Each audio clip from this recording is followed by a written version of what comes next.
My name is H.A. Goodman, and I'm an author, columnist, and journalist. Please go ahead and share my latest segment on RT. I appeared on RT's Crosstalk.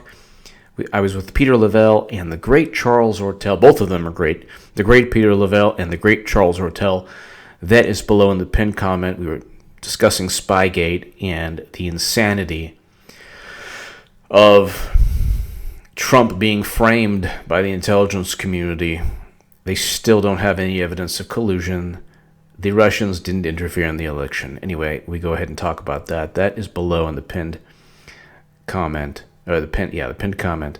My appearance on RT's Crosstalk. Definitely check out my latest segment on H.A. Goodman's Second Amendment.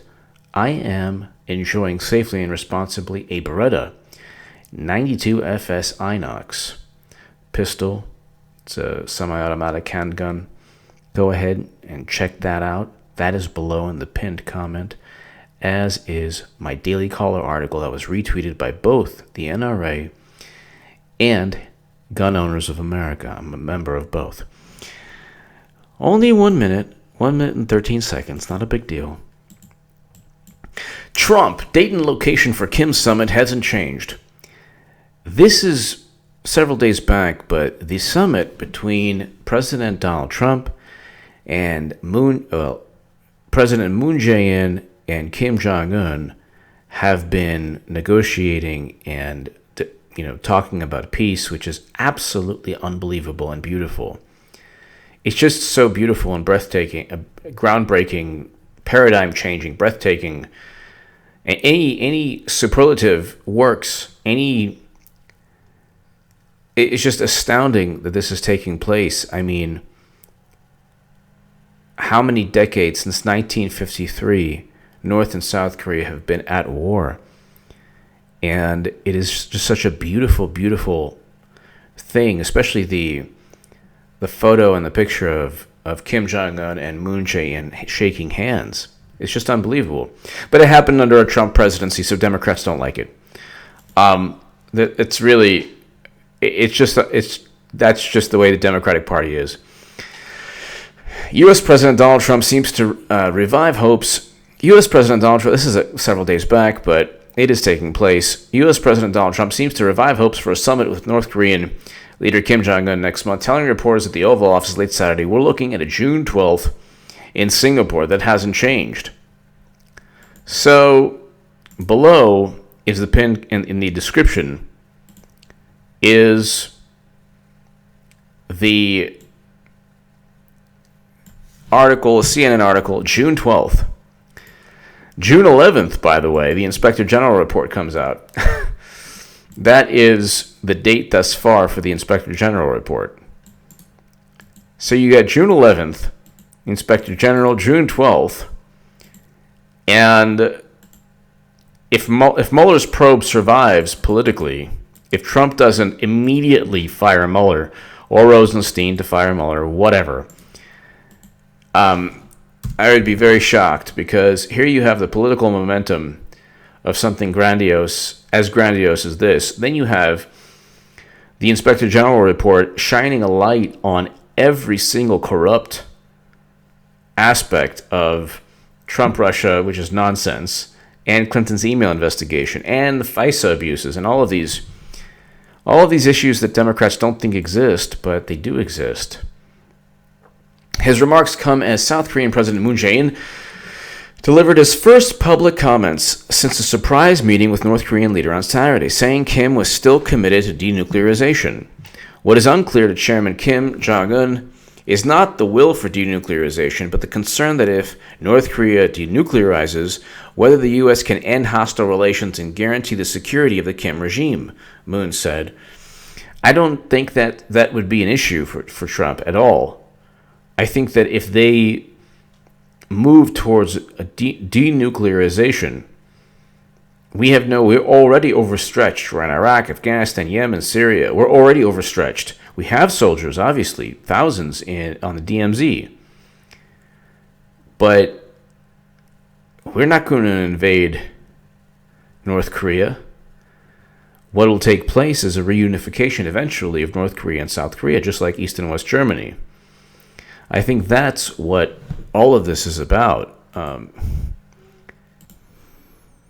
This is very important, actually. Trump said there was a lot of goodwill for the meeting. A lot of people are working on it. It's moving along very nicely. So that's extremely important. I'm not going to get into. I can just do 1 hour on all the people who were so happy when they thought the meeting wasn't taking place. Could you imagine? Could you imagine people who claim to be liberals who didn't want peace between North and South Korea because Trump presided over this historic union or meeting of two sides of the same people?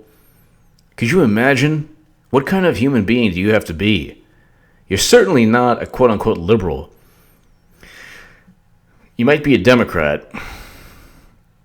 Democrats are a combination of disgruntled, socially liberal, yet neoconservative. Neoconservatives run the Democratic Party in terms of foreign policy. We can go on forever, but surprise, meeting the South Korean president met Kim on the north side of the demilitarized zone between two Koreas late Saturday. So this was a couple weeks back. But the date is going to be June 12th.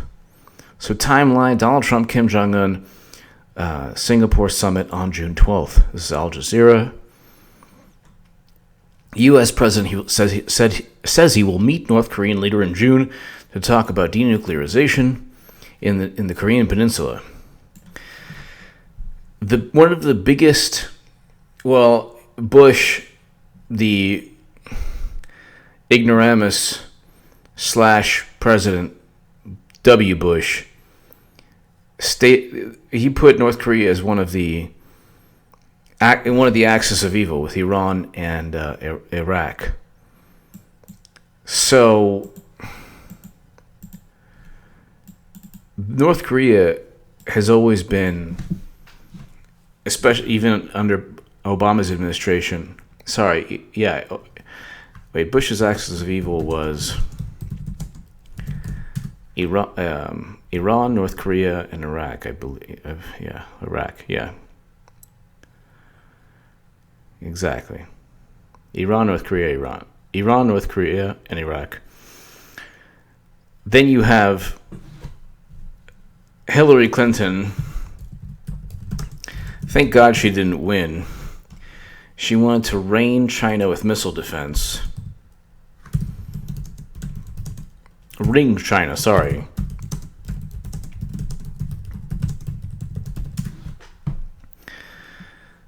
So Clinton wanted to ring China with... Clinton warned the U.S. would ring China with missile defense.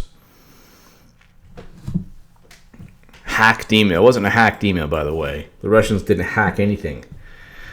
The DNC never gave its computer service to the FBI because they knew they were lying. And had they given their service for any type of forensic investigation, it would have shown that it was a leak, not a hack. But anyway, that's a whole other story. Elizabeth Voss of Disobedient Media, Adam Carter, the forensicator, two brilliant cybersecurity analysts, Elizabeth Voss, brilliant journalist, Bill Binney, Ray McGovern, world-renowned intelligence community officials, NSA and CIA. They've all stated it was a leak, not a hack, based on download speeds and a whole bunch of other things. But Clinton warned the U.S. would ring China with missile defense. U.S. this is in 2016, U.S. Democratic presidential candidate Hillary Clinton said in a private speech to bankers. Notice how she closely guarded her speech transcripts. And it was so obvious that she did so because she was embarrassed of them. Nobody cared. They've always treated Clinton with like these kid gloves. And Trump, oh my God, if they had engaged in the same type of vitriol and suspicion, and I mean, you have grand juries and you have doors broken down with Mueller, but you have immunity deals given out like candy for Clinton during the email investigation. So it's just unbelievable. We can go on forever about that. But she wanted to ring China with missile defense. If you threaten China, it gives them more incentive to ensure that North Korea is just as belligerent as it always was. So that's why, like, Clinton knew nothing. She was completely ignorant about foreign policy. Completely ignorant. She voted for Iraq, pushed for the bombing of Libya, which helped destroy Libya. There was not one foreign policy achievement for Hillary. Not one. If anything, everything she touched just turned into a catastrophe. But let's go ahead. Al Jazeera, U.S. president says he will meet North Korean leader in June to talk about denuclearization in the Korean Peninsula. After what seemed like an endless back and forth, a highly anticipated summit between U.S. President Donald Trump and North Korean leader Kim Jong-un in Singapore on June 12th is officially on again. Well, of course. The process will begin on June 12th in Singapore. Well, of course. What did you expect?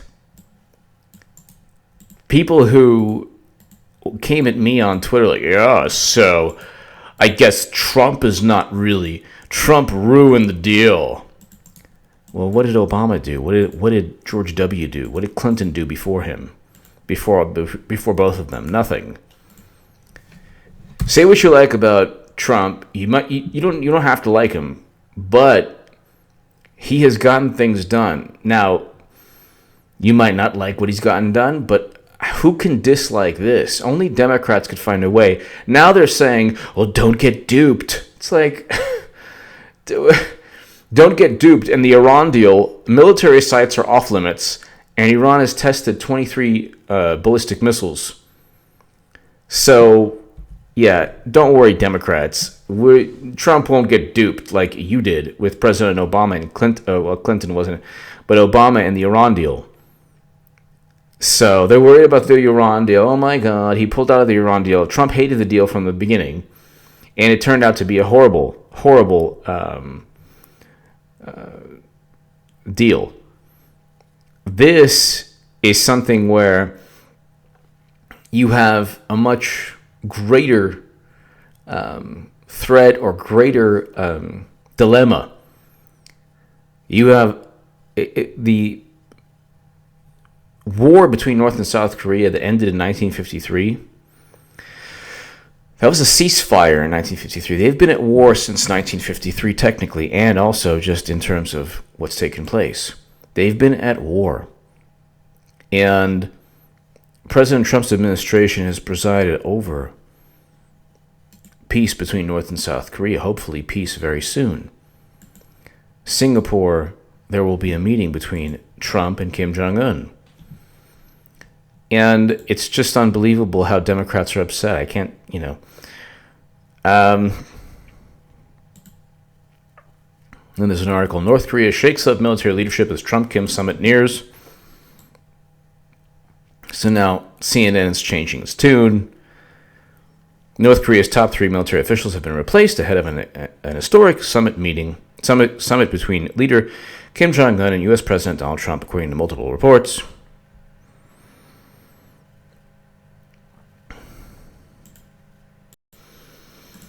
All three appear to have been replaced by younger Kim loyalists, part of an ongoing transformation of the country's political and military establishment since the younger leader took power in 2011.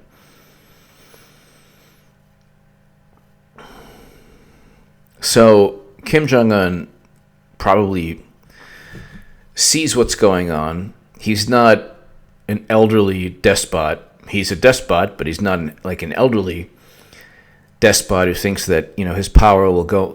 He'll reign. He'll control the country forever, or that he can control the country forever without engaging with the United States in some manner, or South Korea as well. And he looks at Gaddafi, he looks at Saddam, and he looks at other examples of. And this is not to defend. This is not to defend Iraq or the intervention in Libya with Obama and Clinton, because simply Kim Jong-un looking at those despots or tyrants who were eventually taken down. That's not, I mean, the cost and the bloodshed and the catastrophe and travesty of those leaders being of those regime changes don't warrant what's taking place right now. But even what's taking place right now that's a small factor. That's a factor. I'm sure Kim Jong-un says, you know what, I could face an internal revolt if we go on forever like this, or there could be some kind of regime change. Although I don't think he's thinking that. So I guess my previous point was, I wasn't right. He's probably just saying, look, we need to find some way for reconciliation with South Korea. There's something he sees in Trump. So Trump's foreign policy in some way, in either a grandiose way or in some kind of way, contributed to this. I do believe that China was also a big contributor, and of course, President Moon Jae-in, probably the biggest contributor to this lasting peace. Hopefully there's a lasting peace. But it's taking place. The summit with Kim Jong-un will take place despite the criticism of people on the left. And when it does take place, you will see the most hate-filled, ridiculous banter from Democrats. It'll be so sad and pathetic.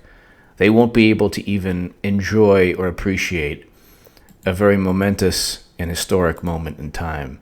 Give me your thoughts below. Share this segment everywhere. Definitely check out my latest segment on HA Second Amendment. I'm shooting a Beretta 92 FS Inox, and it's actually a gun jam at 10 minutes into the segment. It might have been my fault, but I don't think it was. I believe it was either a round, something to do with the round that I put in the magazine. But give me your thoughts below.